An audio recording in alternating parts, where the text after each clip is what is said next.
Hi everybody, Leslie here. I've got 6 cards for you today. Yes, 6.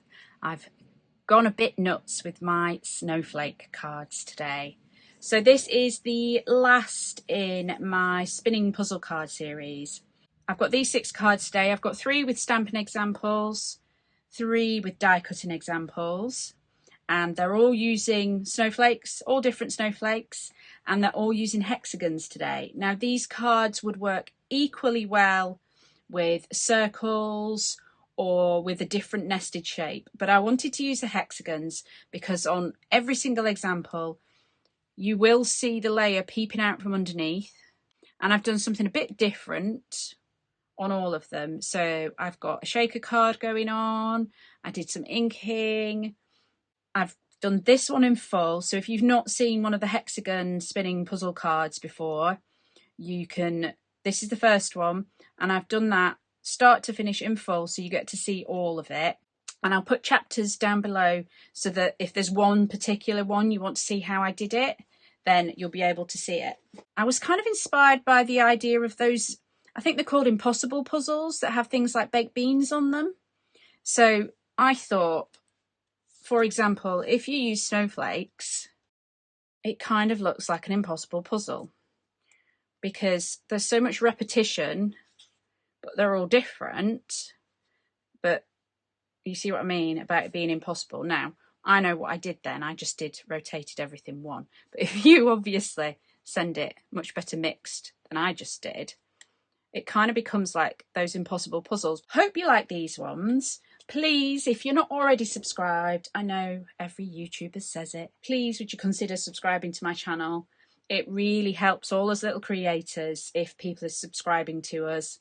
And if you're already subscribed, if you could hit the little like button, that little thumbs up button, that would be fantastic as well.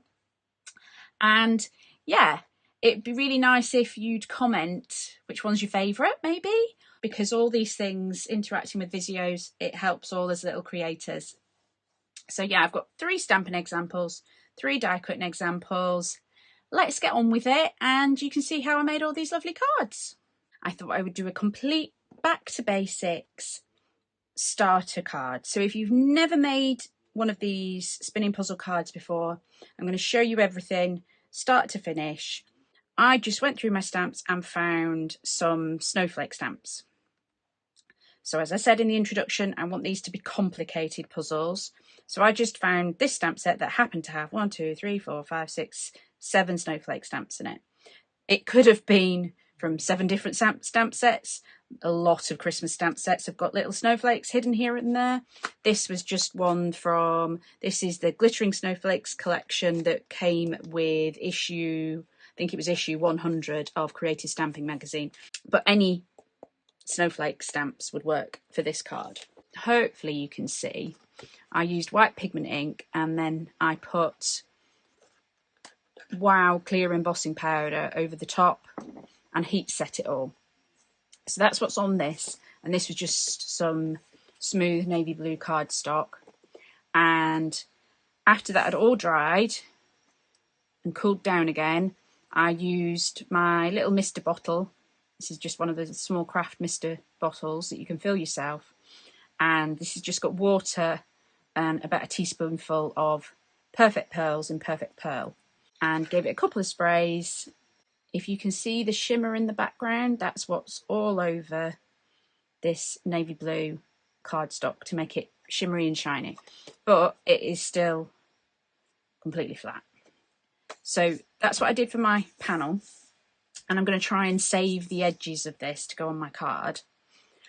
And then on the top, I just used Crafter's Companion Watercolour Christmas Let It Snow, which I just used the die, but it's got the stamps that say let it snow, let it snow, let it snow. And all I did is I had some scraps of, it's a pearlescent paper that must have been in my stash for years. And I actually put some of the Stick It double-sided sheet on it, which is a nice thin sticker. It makes things into stickers. Because I like the alignment of it on the die, I just used my outline to stick it back in. I actually ran it through my die cut machine again, just to make sure that I'd just between plates with nothing in it, just to squash it back down. So now I've got my nice flat top panel. This panel is the full size of a 6x6 inch card blank. So I've got my card blank ready to go. So all you need before you stick your dies together, you need, this is my template, which I will use to find the centre. So you need one of those cut out. I use the largest die that I'm using, which in this instance is one down from my largest hexagon, so it fits with a little bit of to spare on a 6x6 panel. So to find the centre, all you do is fold it in half one way, fold it in half the other way, put a hole through with a pin or a pokey tool, and then you can use a pencil then to mark the centre. We'll get to that in a minute, but it's important that you've got one cut out ready. And then in scraps of the darker cardstock, so similar colour to my original panel, I've got one of every size that I want in my puzzle. And if you can hear a funny noise, that's just my dog talking to me in the background. So I've got one of every size, and it's not all exactly the same. There's some variation in the colour, but you won't notice that because it's just getting stuck underneath our layers in a minute. I could have used white for this. It would only potentially show a little bit on the edges. You're not really going to see this, but I think it gives a nicer finish if it's in somewhere close to the same colour as your top panel. And then these ones are all out of Silver Mirror. Again, I've got one of each size that's going to be in my puzzle. And these ones are what's going to get inlaid. And when you spin any of the puzzle pieces, you will see this poking out like that. The next thing you need to do, once you've decorated your top panel, is stick all your dies together. Now I've got mine stuck together all ready to go, and I'll show you on the next one a trick to aligning them. But because I've got mine all stuck together ready to go, I thought I'll wait and I'll show you that on the next card. But you just want them all stuck together as evenly as you can get. You want to decide which way round you want this. I think I'm going to go for it this way on this card. So I'm just using washi tape, and it's not brand new washi tape. This has had some of the tack taken off it already. Decide where you're going to sit it on your image. I'm just roughly centering it. And all I'm going to do is run this through my die cut machine. So if you're not a fan of stamping and embossing, all those sorts of things, this one would work absolutely perfectly with pattern paper. All you would need to do is choose some fun pattern papers and then stick your die cut on top. So the advantage to me having used the double-sided tape on the back of my die cut there was that I know none of these little pieces are going to fall off. So if you've got a really intricate die with these little pieces, you can see how much of that's left on there. If I'd not got glue to that edge, or that little bit there on the edge of the S, you can see how those would end up falling off when you do die cut your top panels. So if you've got thin enough double-sided sheets, it does make life a little bit easier if you're doing a die cut sentiment to put some on the back of your paper. Now all we need to do is stick our layers together. So our largest, and then we save our largest for a moment, and then our inlay piece all the way to our centerpiece like this. So because I want this one to spin, when I come to make my hole, I'm not actually going to put my brad through this. I don't want a brad in the middle of my sentiment there. So I've just got, it didn't need to be a circle, it just needs to be something that it's small enough that if you're spinning this, this bit will hide behind. So I'm going to stick these two layers together to make sure that they're all the same thickness as these. But we won't put our hole through that. It will be this piece that gets the hole put through it. And this piece will get dropped in flat so that it will show through silver as well. So all I need to do is stick everything together now. So this will be stuck there. Then smallest layer stuck together.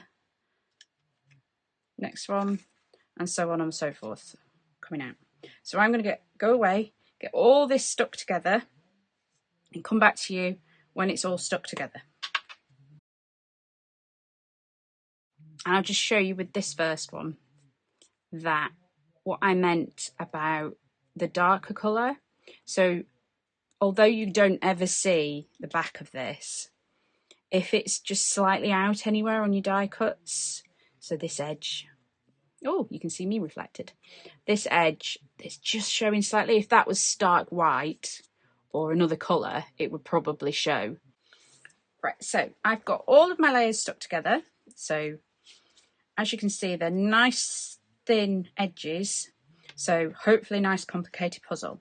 Now, I haven't stuck my one on my card yet because I'm not 100% certain that I've got that the right way up. So I'm not going to stick that down for a minute until I've worked out that it's definitely all the right way up. And as I always say when we do these, make sure that you do your puzzle before you put your hole in the centre. So if your centre hole is ever so slightly out, when you've done it, when it's solved, it should look the best. So always get everything lined back up before you make your hole. Okay, so I've got everything lined up there. I want to take this piece out and put my temporary piece in. That doesn't need to be dead center. You're never going to see it. But I am just going to tape it there so I know that it's roughly in the middle. So I'm just taping that one in the middle there. And on the back, I need a piece of scrap that's just a bit smaller, again, so that this outer one will spin, because obviously something needs to stick it to this. And if I didn't have something here, it could be another hexagon. It doesn't matter what it is, as long as it doesn't show when it spins. So I've just got bits of my thin scrap card. This is actually two together. And me cutting out layers for another card. And that's one of the ways I time save. If for my layers, if it's thinner, it wouldn't work for these layers because these are thicker.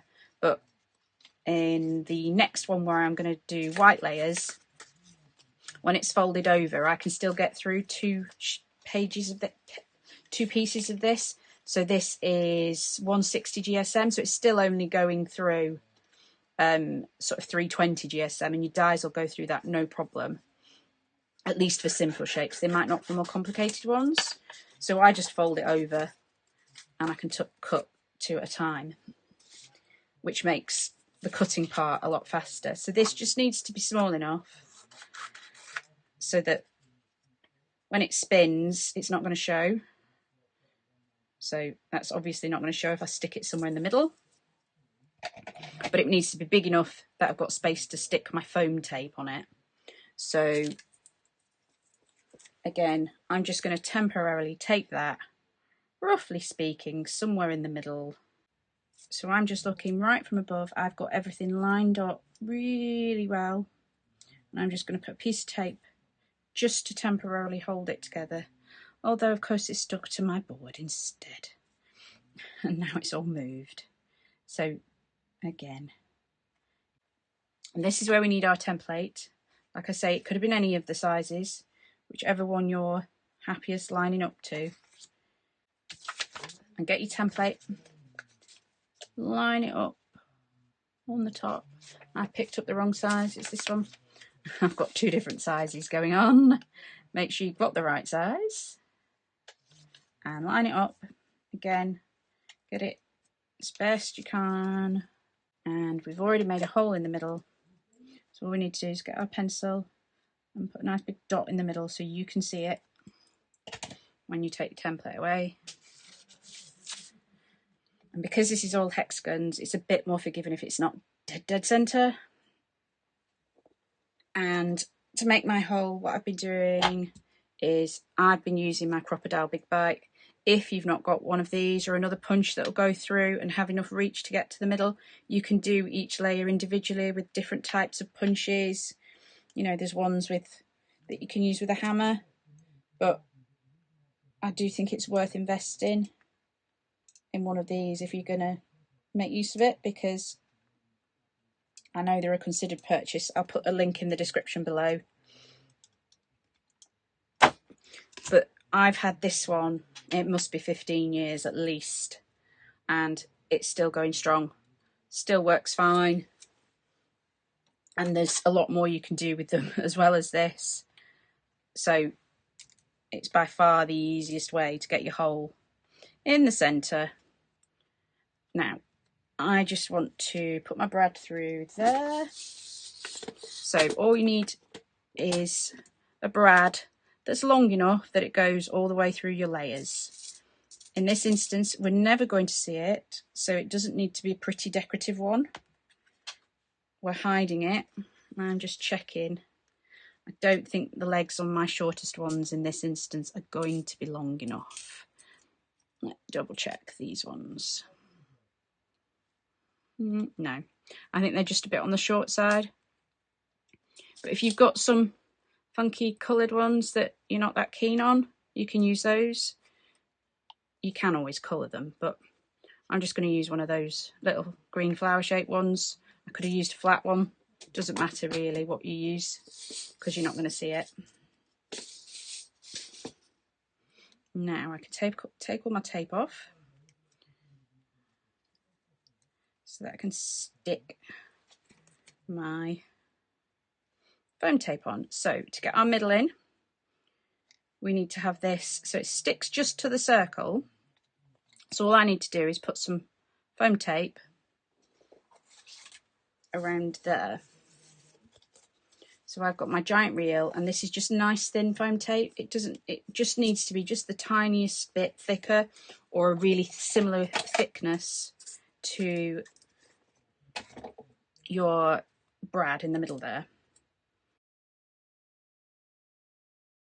So just enough tape there, just only on the circle, because we want this to spin. And you just want to leave enough space that, you know, your brad can still move if it needs to. As I said, get everything lined up. I'm just looking at it straight from above and drop it into place. So there's our puzzle so far. And I actually want to leave it solved for a minute whilst I stick it to this one. So the same principle, we've got our piece on the back. We can pull our temporary tape off now. And same thing again, thin foam tape.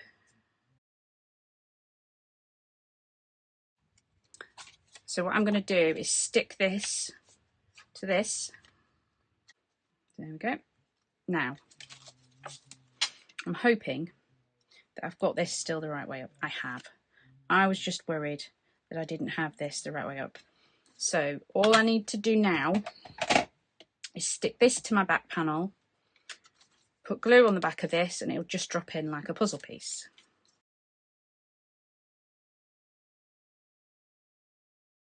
So all I did there was, I wasn't absolutely certain that my panel was dead on 6 inches square. So what I did is I used the corner of my scoreboard to line it up to the hinge side and the bottom, so that I can always trim the tiniest of bits off this side. So I think you can probably see on the camera, if I slide up, you can see with that all pushed into that corner, you can see I've got a tiny white border. So I can just put that in my trimmer now and trim that tiny bit of white off. Now all I need to do is, with everything pretty well lined up, making sure I've got everything aligned, drop that into there. So there we go, all finished in its solved position.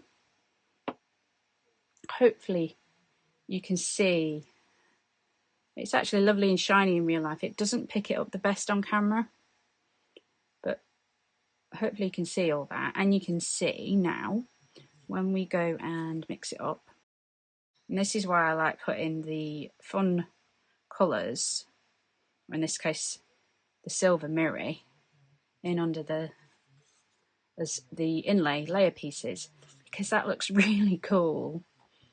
It looks, you know, like another version of a snowflake, or even a many pointed star or something.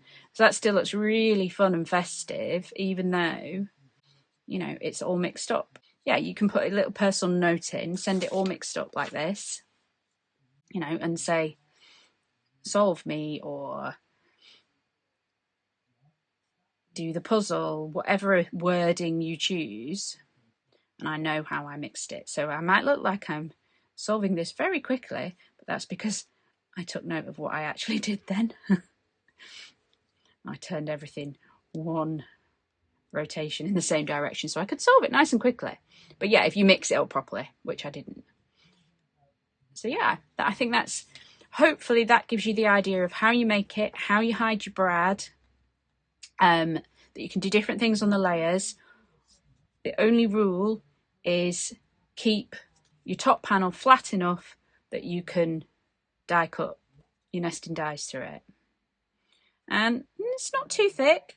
You might need a large postage in the UK on that, but that's mainly because the silver mirror card that I happen to have is really good thick stuff. So yeah, I'm going to do another quick example with stamping with a bit of a variation on it, but very similar to this one next. I started out, I'm going to go with an A6 card blank. So I've got my card blank ready, so I'll pop that out of the way.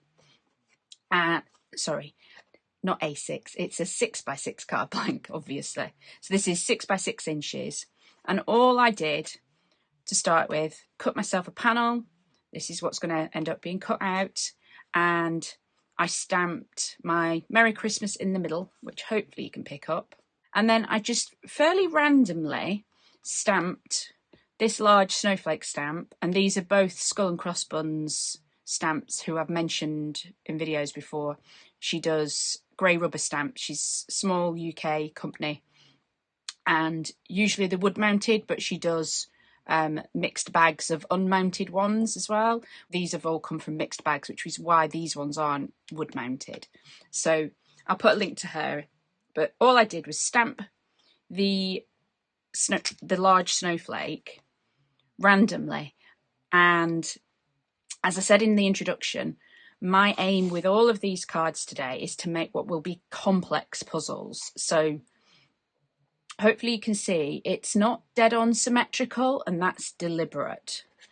Because if I'd made it symmetrical, really accurately symmetrical, it would have matched up in several places. So if you look, I've got one here, but there one at the bottom's off, and here I've made sure it sort of looks symmetrical at first glance, but it really isn't. So all I did was stamp and Versamark ink pad, so that's the clear sticky ink, and embossed it with Clear Gloss Wow embossing powder. I've got my largest hexagon dies ready to cut this out. So this is the largest in my set, and as you can see, it is just a smidge under the 6-inch from point to point.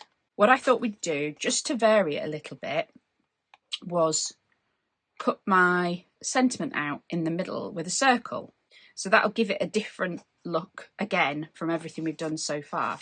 One of the ways that I've been lining up all my dies, I've got my T-square ruler lined up to my nice square edge of my magnetic sheet, and I'm just using it to line up all these points. So if I line up all these points in this direction, hopefully you can see that, with my T-square ruler, top and bottom, the distance side to side should be equal, and then all I need to do is in one direction make them even in that direction. So I think that's fairly well lined up using my T-square ruler, and I'm just going to eyeball the circle in the middle. And then I'm going to tape it all together and we can die cut our top panel.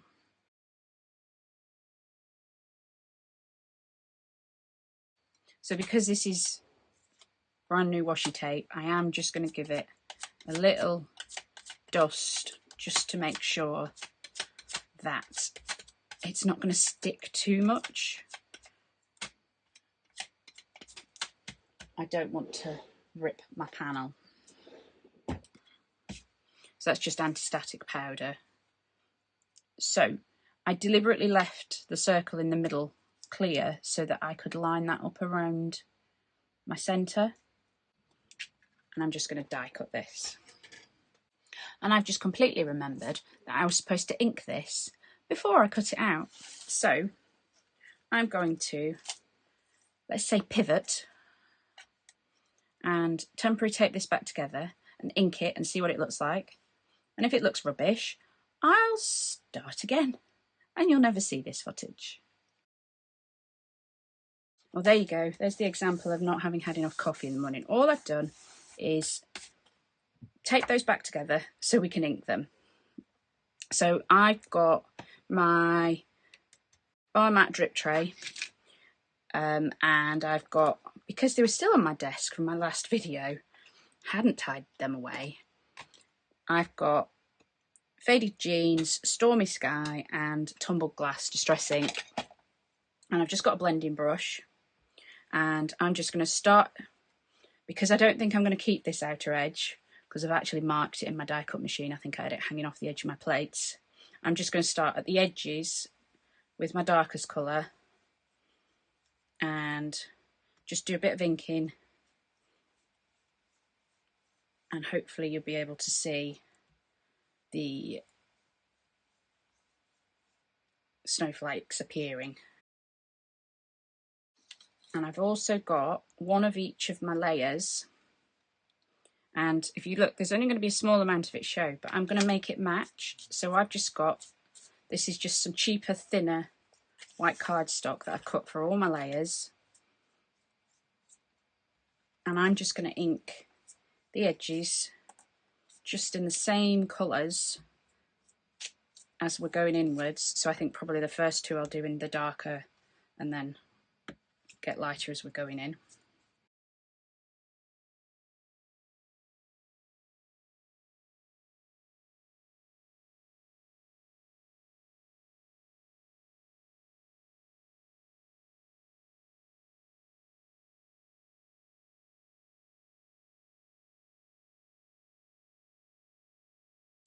The best bit when you do any inking like this is always when you clean your embossing off. So that's all I'm doing. I'm just cleaning all the excess ink off my clear embossing with a clean cloth. Now, would that have been easier if I'd done it before I die cut it? Yes, absolutely. So don't do what I do. Do your inking before you die cut. But not enough coffee this morning, clearly. So now I've got to get all this tape back off. Right, so what we need to do now, like we've done every other time, is get all our layers glued together.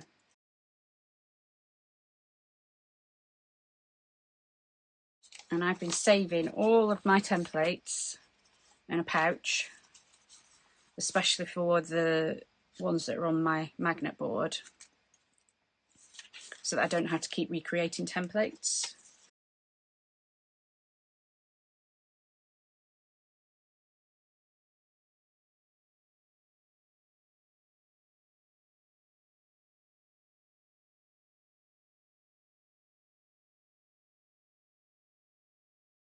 And you could use tape runner on this bit, but I like the wiggle time that you get with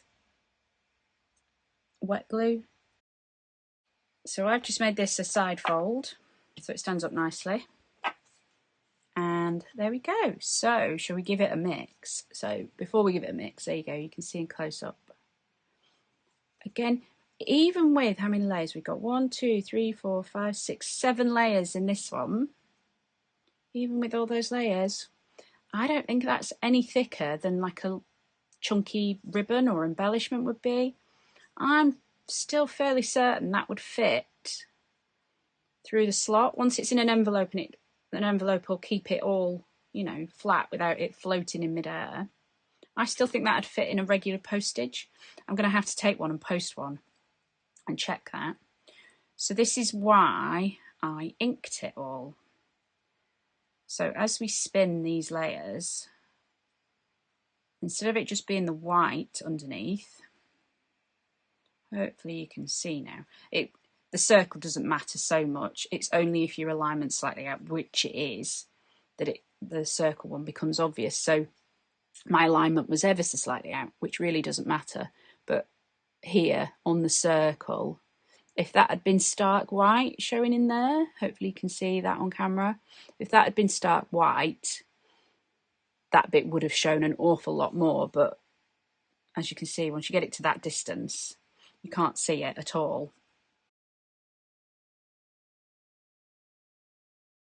That was really simple. 2 stamps, 1 large snowflake and a sentiment for the middle. And that was all that took, beyond the obvious card and embossing powder and some inks. So yeah, you can adapt that to any snowflake. And like I said, the aim is to make it nearly symmetrical, but not quite. So if you're a control freak and you like symmetrical, you have to, you know, put that aside for a minute and make sure it's just a little bit off. And that actually makes it trickier because it's nearly right, but not quite, until you get the right one. So yeah, I think that actually turned out really well, despite me forgetting to ink it before I cut it. Yeah, let's do another. This card is a variation on the first one we did, but we're going to step it up a little bit and we're going to put a shaker in the middle. And I've only done that once before, and that was on a circular one to make it look like a snow globe. But I thought, well, since we're doing all snowflakes, we will have a go and stick a shaker in the middle of this one. So some of the process is exactly the same, so I'll whiz through the bits that are the same and then I'll explain how we do the shaker part. So we're using, this time I'm using the Indigo Blue, another nice small UK company. I'm using their large snowflake, and same as in the first one, I've actually just carried on and used the same snowflake stamps. And all I've done is, if you've watched any of my Use Your Craft Stuff series, I'm trying to make sure I use things like pigment inks because they don't tend to, some of them, some are better than others, but some of them don't tend to keep very long. So I've used silver pigment ink. It is a Dovecraft one that I happen to have used. So this is the premium pigment ink pad in silver from Dovecraft. So I stamped, and because it's a pigment ink, it takes an absolute age to dry. So it does dry, but I thought I'll just stick some embossing powder over the top, just so that I know none of this silver is going to start coming off. And this time I'm going to put it on a 5x7 card, just because I didn't want a greeting on this part. So I have picked my dies so that it will just fit. So that's my largest, so I'll have space down here to add a greeting of some sort. So we're going to go on a 5x7 card and make it a shaker. I've got one of every layer in white to stick my white top panel to, and because we were using silver, I've cut one in every layer in silver for us to make our shaker card with. I've got some white, just Crafters Funky Foam, so it's just white foam. If you don't like using foam, though this is going to have acetate, so it will have some plastic in it, but if you don't like using the foam, you can cut multiple layers in just cardstock instead if you've not got foam. So I've got my acetate and my foam ready to make my little walls. And the first thing I'm going to do is exactly the same as all the others. I've got my dies taped together, ready to go. I just made sure when I stamped this that I had enough going off all the edges, decide which way I'm going to put it. You'll see this isn't quite central, and that is deliberate. It's so that it makes a more complicated puzzle. because again, this has got lines of symmetry. So if I dead centered it, it wouldn't have made as good a puzzle. So I've got my snowflakes all around the edges, my big snowflake in the middle, and that's all I did. I'm just going to die cut this panel. This will go exactly the same as my others, except the inside 2 layers. So for now, I'm just going to sit these 2 aside and do exactly what I would have done for all my others. So all my layers are glued together, and or at least my first 4 layers all glued together. I'm just going to leave something heavy on that while it dries. My last large silver piece, that's just going to get stuck directly on the card. So just so that the glue's drying while we do the next bit, I am just going to stick this. Now for the next pieces, we still need this inlay piece, and we need these 2 pieces. Obviously these are going to make up part of our shaker, and I will need some more bits. So what's going to happen is I need some more frames that are the same size as this. So that's going to get stuck like that. Okay. We don't need this one, but I can use it as my scrap piece behind in a minute. And this one will get inlaid in a minute. So this, actually, I don't need that piece at all. I'm lying. I won't need that piece. So this is going to get stuck like that, but we need to build up the wall of our shaker.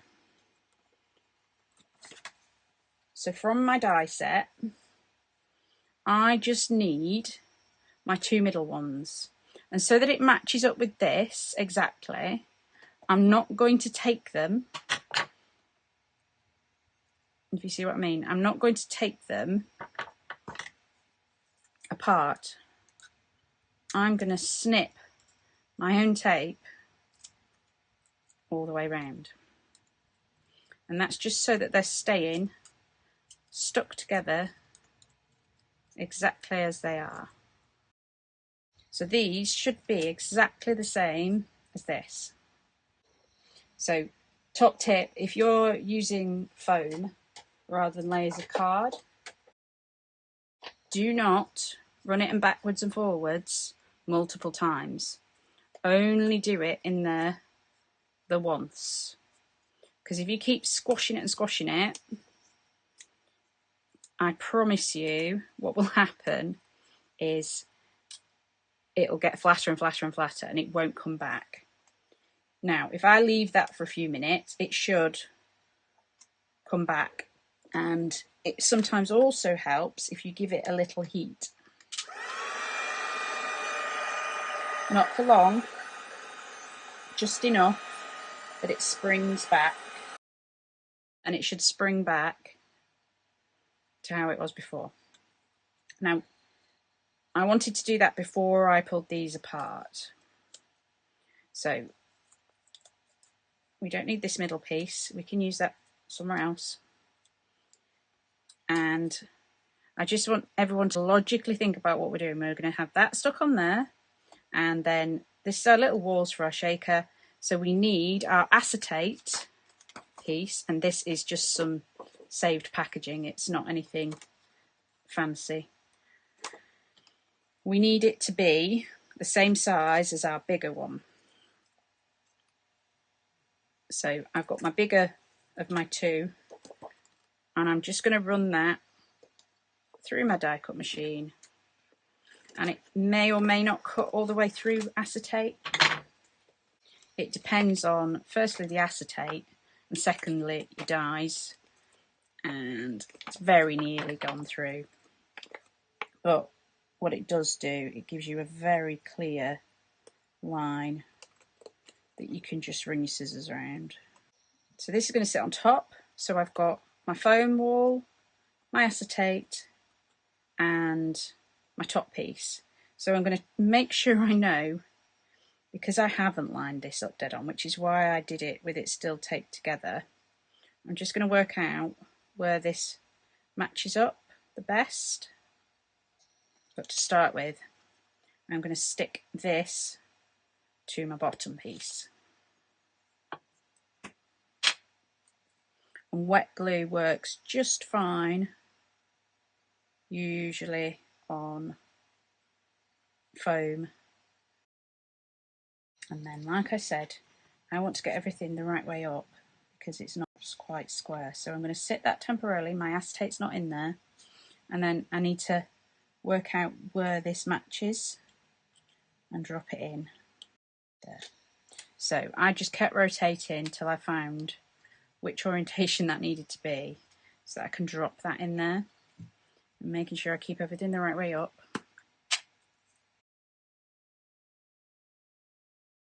And because I've been messing with it and handling it, I'm just going to put a little bit of anti-static in the bottom of there. And then give it a little blow to get any excess out. I'm just going to use, this is really old American Crafts glitter. And I'm going to put my glitter in there. Could have put sequins in, but because this is quite small, I've just gone with a puddle of glitter. And then, same thing, I'm going to put my glue all the way around, making sure I've got a reasonable amount. And then just make sure my acetate, I've just given it again another rub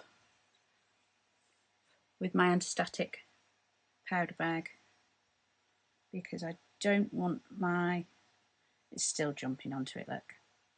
It will be fine, I promise. And I'm going to try not to move it too much till all that glue's dried so it doesn't stick too much to the glue. And again, make sure I've got all my pattern lined up, which that's not it. So that's our shaker for the middle. Now we're obviously not going to make any holes through that.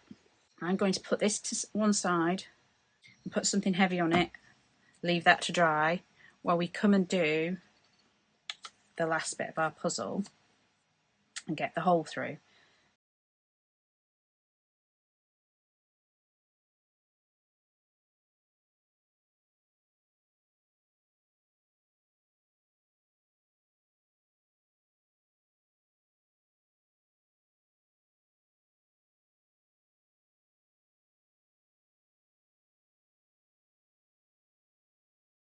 Like I said, last bit, get everything lined up, finished position. Now I need to do my puzzle, work out which way up this goes. I should perhaps have worked that out before I pulled the backing off the foam tape.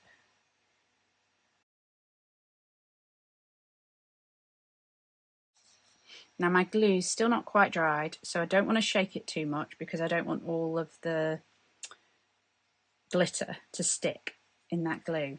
But if I keep it flat, you'll get the idea now. So there you go. When it's mixed, again, we've got that really fun colour, or in this case, silver, popping out from underneath.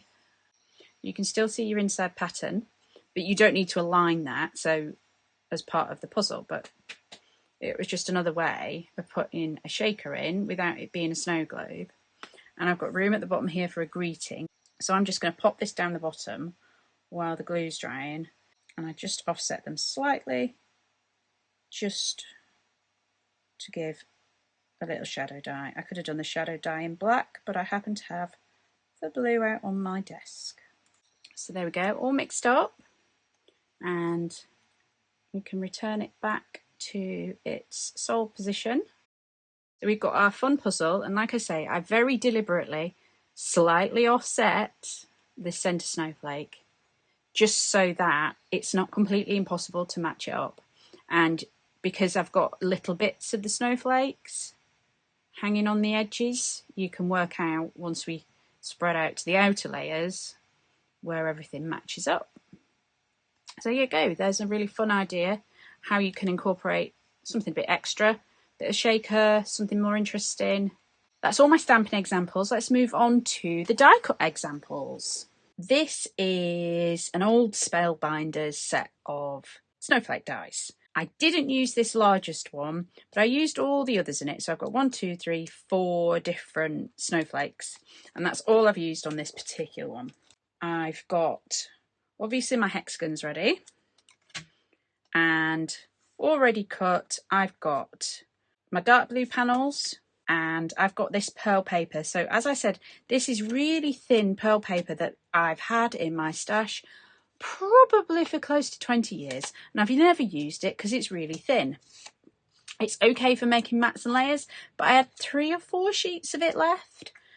Some of it was a bit dog-eared around the corners, so what I did was use double-sided sticky sheet to back some of this thin pearlescent paper. You can see what I mean about dog-eared corners.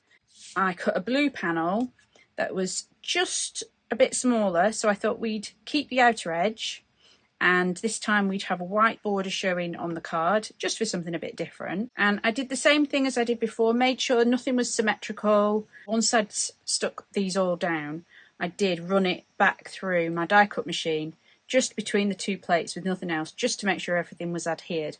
And I think if you're using all these really intricate shapes and you're using lots and lots of them, it probably is best to use a double-sided, so that when we do cut it up, and like I say, I've gone for much narrower layers this time, so when we cut it up, we're not going to lose any of these tiny little pieces. So this time I've got scraps of the matching, oh, that's to go in there, scraps of the matching pearl paper that I used. So they'll just get stuck together all the way to the centre, like I've done every other time. Right, I've got all my layers stuck together, and I've been having a huge debate with myself off screen about what to do about a sentiment on this, and whether to put one on at all, or whether I could do another shaker. There's a million and one options that I've got for this. I'm going to use this die, which I'm actually using on another card in a minute as well. And this is just a little Happy Christmas die that came with creative stamping. It came with one of the stained glass sets that I think I've shown in another video. So I've got the same, this is all I've got left pretty much, other than another little scrap. This is the same pearlescent paper, and this is the one that's already got the double-sided stick on the back. So I'm just going to die cut this, and then I'm going to show you a trick to how to do a shadow layer. And if I put that on there, that would instantly get lost. So what I'm going to do is, this is just a scrap of the same blue cardstock you can see that I'd already cut pieces out of. And what I want to do is get a shadow layer, and this die didn't come with one. So what I'm going to do is, I'm just going to flip my card over, just to make sure it's clean on both sides. The other side's definitely clean. So I've got this is now cutting side up, and I'm just going to get my pencil and use the die to draw around it. You probably won't be able to see because it's such dark cardstock. Now, like here where it's the Y, hopefully you can see, I'm not bothering going down into that because a shadow die wouldn't be that detailed. I'll go into that bit around the A, and then I'll decide whether to do it or not when I cut it out. So hopefully you can see that's not too complicated a shape to cut out.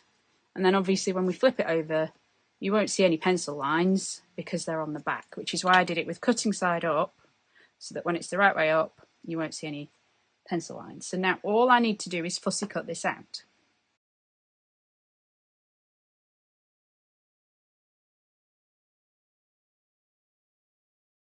Hopefully you can see I just left the pencil lines, so round the top of the A there, I didn't go all the way in. When we flip it back over the other way, we've got our shadow layer. And is it as good as a die? No, it's not perfect, but it's another one of those things that I always say, we're handmade, we're not machines.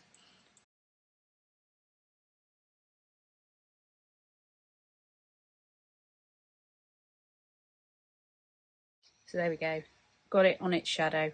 It's not perfect, but is anyone but me ever going to notice that? No, probably not. That's not going to get too lost.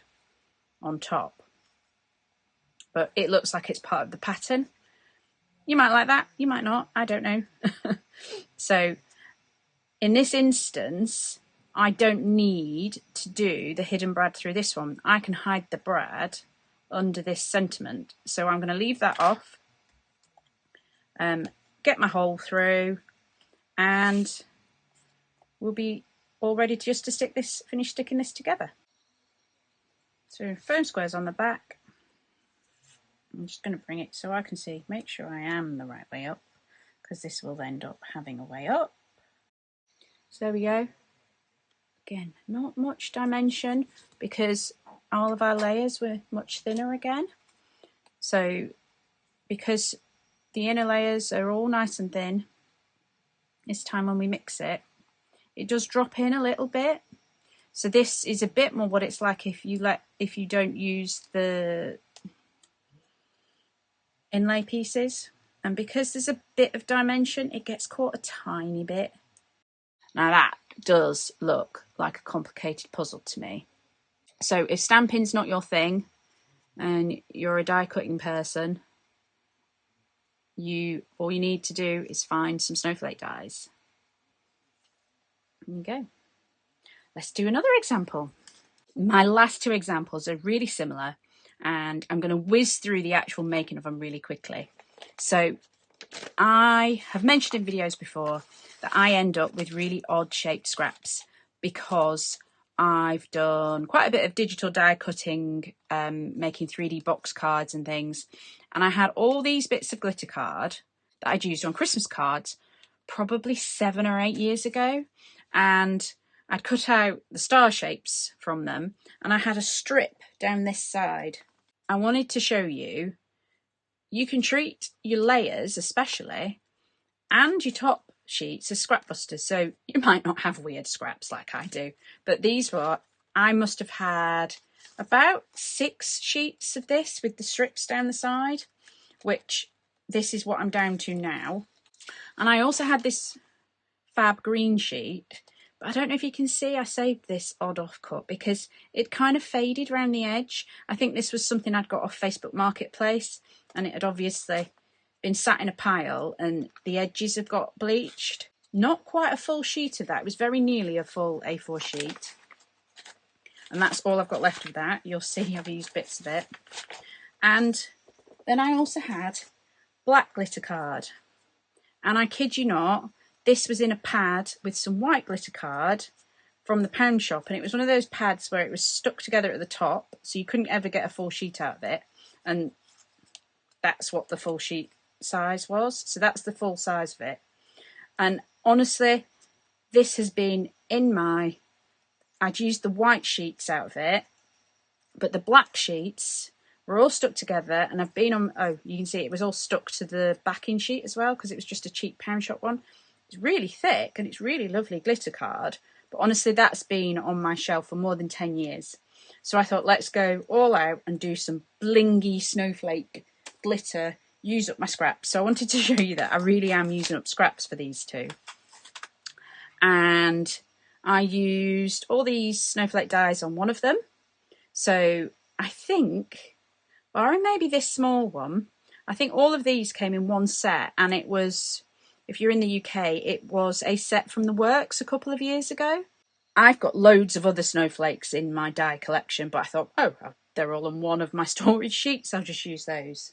And then, as well as that, this particular die here, it's the M&C brand, which is the one that you get in, it's called Make and Create M&C. It's the one that you get in the works. And I bought this probably after Christmas a few years ago. So I think I bought it in like January sales. And I wanted to show you a whole one with it cut out.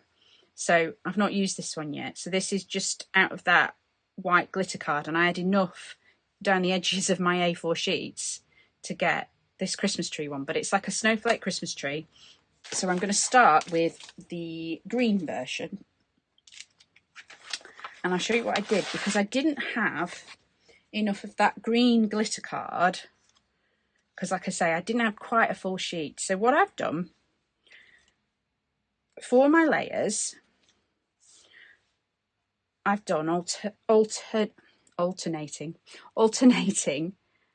colours. So this is upside down. So for my top piece, I've cut the tree in the green glitter, and I also cut the tree in the white, and then I chopped it in half because we're not going to use all of it.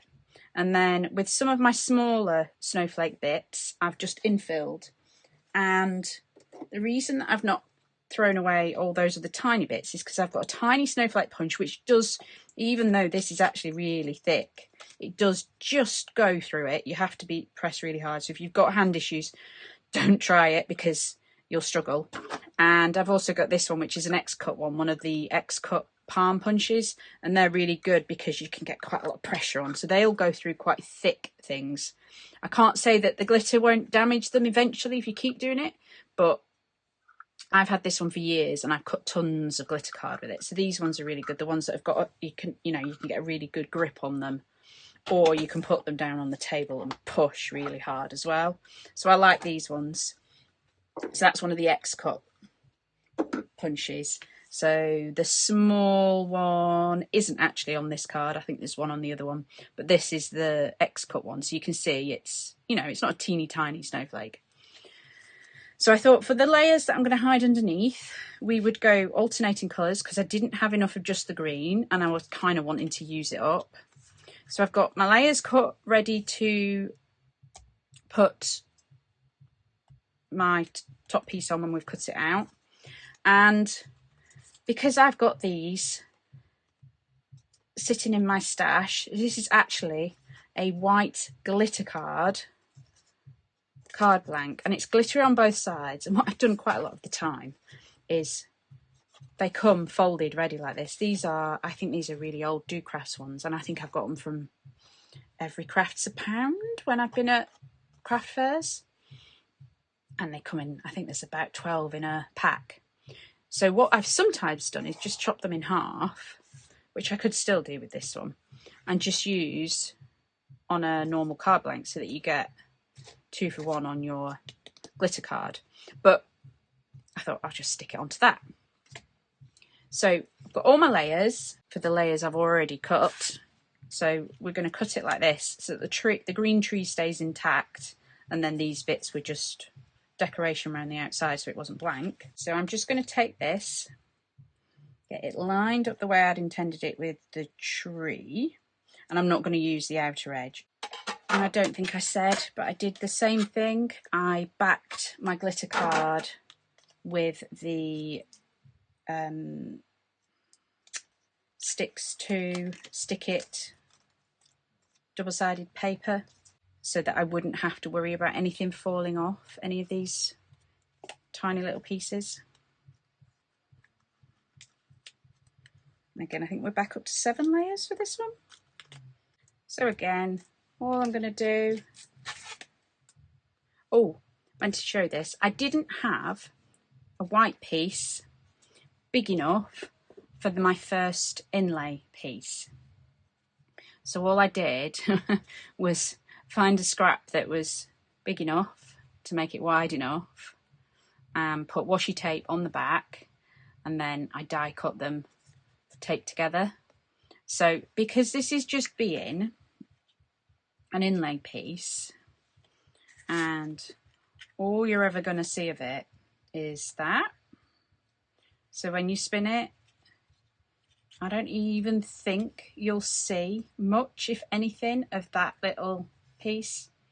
So that was my way of getting around the fact that I didn't have a big enough piece of the white to get the width that I needed. So I thought that was another good way to use up all those side scraps. And yeah, if I'd not used them in the last 8 years, all those scraps, and I've got more full sheets, by the way. So yeah, I was treating this and the next one, which is similar, as a scrap buster. So here we go. I've got all my layers stuck together. Just need to match my puzzle back up, which should be a bit easier on this one because well, at least for me, because I know where the tree is on this one. which I've done in the different colour of glitter card. I think it won't be so obvious if you don't know in the first instance. And I know where those little star bits are going, so here's the puzzle. There's all our layers popped back together. I could leave my brad on display on this one if I've got this fairly centred. So I've not decided. I might leave the brad on display because I think it's going to land, what, about there? Would have been nicer in the centre of that snowflake, but my tree wouldn't have fit top to bottom. Or I might hide it. I've not decided yet. Now I just want to show you with this piece, because so far I haven't stuck any foam tape onto glitter card. Because it's glitter card, I am just going to put a bit of glue on my foam tape as well, because the glitter, it's not a really flat glitter card, it's got a fair bit of texture to it. So even though it's really good encapsulated glitter, I'm just putting some big blobs on so that when we squish it down, the foam tape will hold it initially, but the glue will squeeze into all the nooks and crannies and hopefully give it a really strong hold. My greeting. I could push this right to the very top of my card blank, or the very bottom actually. We could go very bottom. That might look better, I'm not sure. And just do my season's greetings at the top here. So I could do that. By the way, I've already got 2 layers of these stuck together, so I have put 2 of these together. Or I could go with sticking it across the centre, but it's getting a bit lost. So I'm thinking maybe, because this is the green, we could go back to the white, and then it kind of matches in with the idea.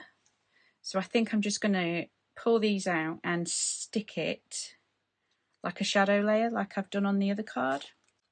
Yeah, I think in person it actually looks better because it's got a bit more dimension. So because that's now 3 things thick, I think that's going to look better. So I'm going to glue this down in the middle and get lots of glue on, because again, I'm sticking to glitter card. So there we go. That was a way to incorporate a tree. So I could have done it all in the same glitter card and it would probably have made it a more complex puzzle, but I just wanted to use up that scrap of green glitter card that I happened to have that was all discoloured around the edges. So there we go. So this time we've got, oh, and I forgot we can do that as well. That was the whole point. This time we've got the alternating colours. We've got green, white, green, white, green, white going all the way into the middle. And that mixes in with the green, white on the tree. So, yeah. This one has got that bit more dimension to it because it's thicker glitter card that I've used for all the layers and for the top. And the season's greeting, which is on the top there, is also 3 layers thick. So I think this one probably would need large postage in the UK, but it's not that much. It's not that much more. And yeah, if I solve it again, like I say, I've got clever enough to make sure I turn them all the same way so I can solve them quickly on camera for you. So there we go. Now, I know, unless you've already got this die in your collection or something similar, you probably can't recreate this exactly, but I know, for example, that I think in the current Spellbinders release, they've got a Christmas tree that's made up of all little tiny flowers. So I think that one would work well for this. I don't have it, but I've seen people using it. So you could use the Christmas tree flowers to get the outline, which I think I've seen somebody else doing, and then add them in a different, the little flowers and things in a different colour in a similar way.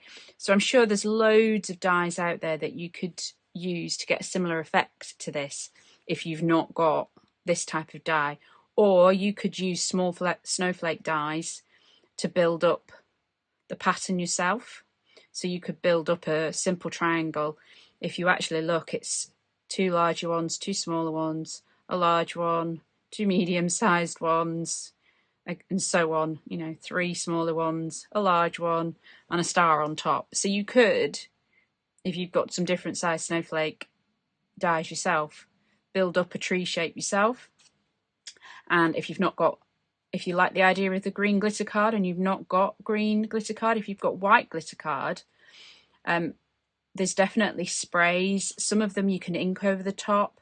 Just be careful with whatever you're using, that, you know, you don't damage, you know, a sponge or something. But I think you could ink over the top of the white ones with, say, distress inks, for example, with a brush.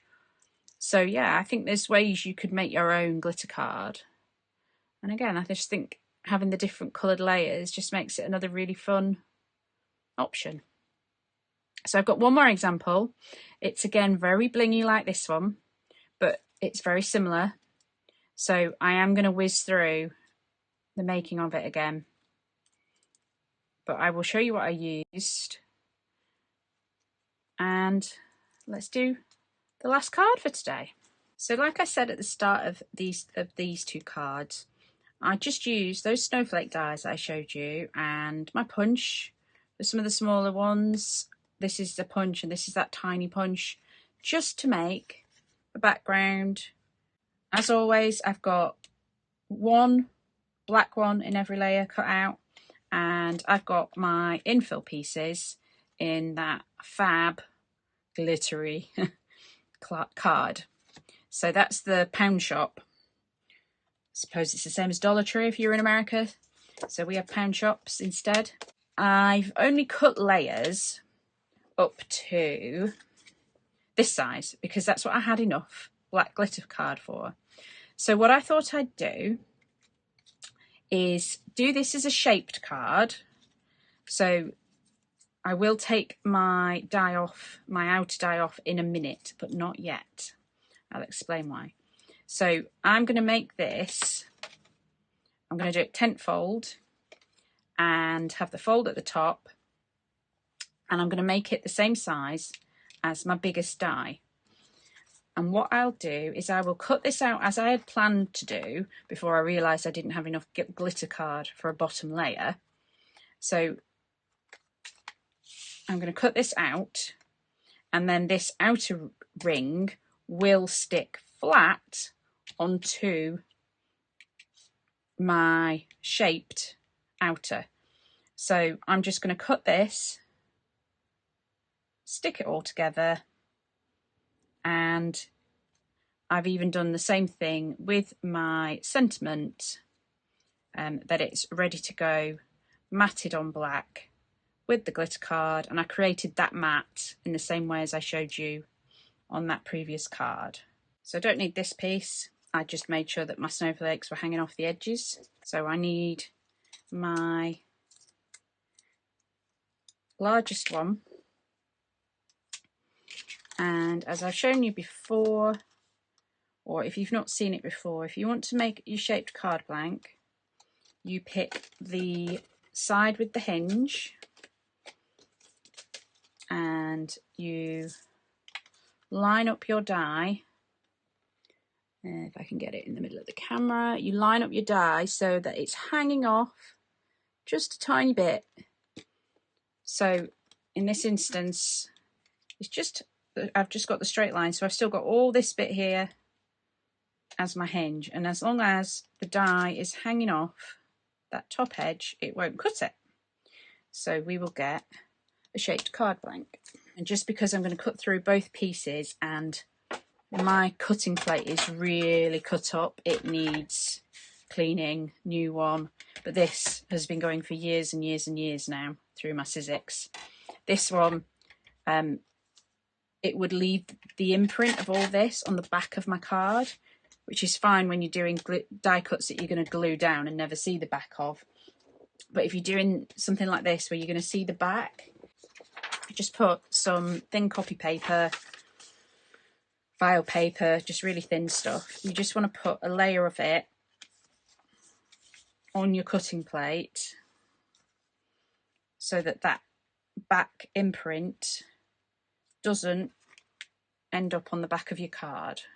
So any imprint off my plate is just on my scrap piece of paper rather than on the back of my card. So now we've got card blank, and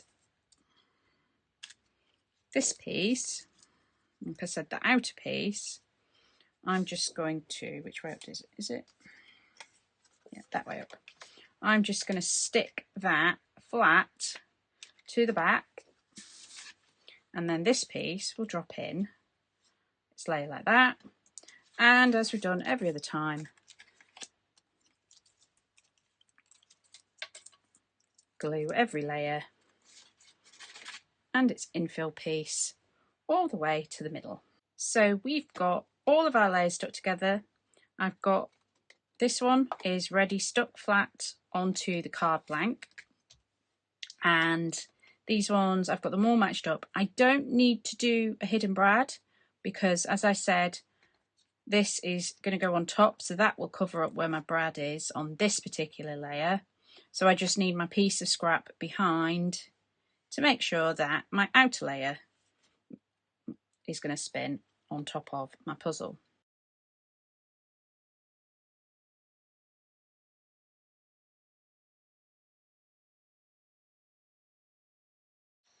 Now, the reason that I didn't stick this on is because this card has got a very definite way up because it has to stand up, because I can't stand it on its point with the hinge on that side.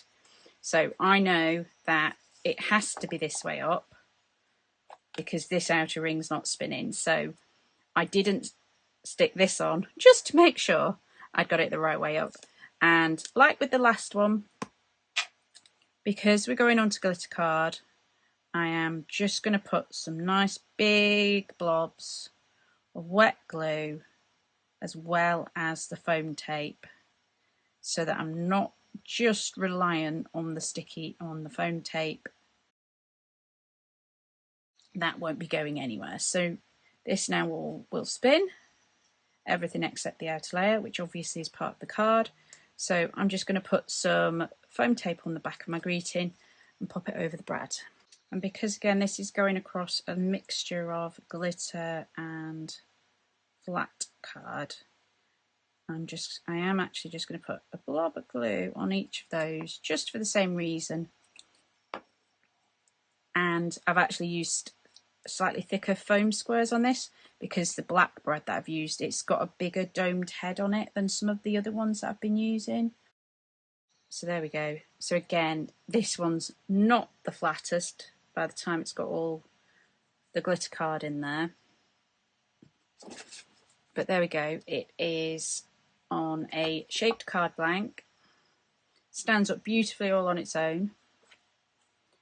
And if you send this one mixed, it will look something like this, with all this fun blingy glitter showing underneath.